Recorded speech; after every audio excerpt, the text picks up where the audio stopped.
The Texas AFL-CIO, we welcome you to our parking lot today. In light of the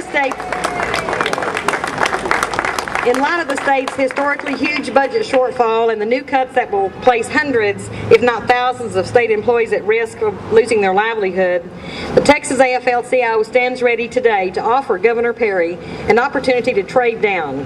We are offering this modest but perfectly comfortable substitute for the extravagant $10,000 a month taxpayer-funded rental mansion beset by coyotes where he now lives.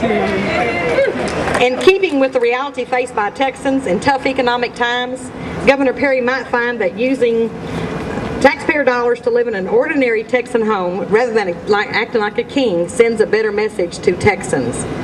We are offering the use of this manufactured home for $1 a year compared to $10,000 a month taxpayer money, plus many other expenses that are incurred at the rental mansion.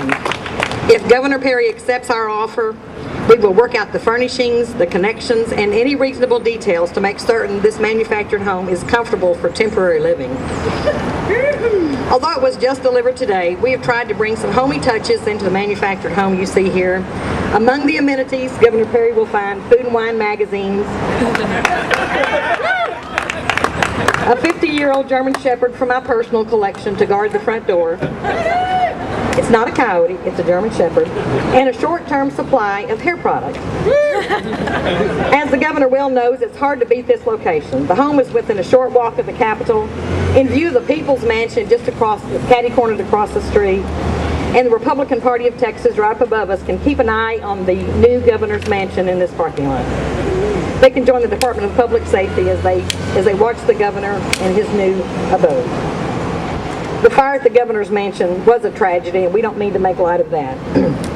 That fire, though, has kept the governor out of our neighborhood for far too long, longer than we ever anticipated. But we think it's a continuing mistake for Texans to spend an additional $600,000 so far, and counting and mounting, taxpayers' money in mansion rent when the state could easily have bought a home, kept it up, have it lived in temporarily, and then sold it at little or no cost once the mansion is available. Worse yet, the state has announced that $1.2 billion in immediate budget cuts will affect public schools, universities, and other core programs in the state of Texas. We deplore the symbolism of a governor saying he's cutting back on luxury by suffering with 1.5 cooks. A governor who wouldn't take $555 million in federal funds to help Texan workers who have lost their jobs through no fault of their own. Yet he hasn't hesitated to live in a gated millionaires community on the taxpayer's dime.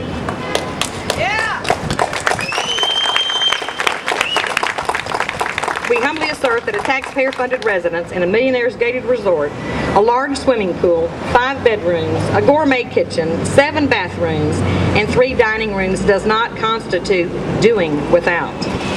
What you see before you may not be fit for royalty, but it is a decent compromise in tough times. At this time, I would like to offer you a tour of the facility, and then I'll be happy to answer any questions. Thank you very much for coming today.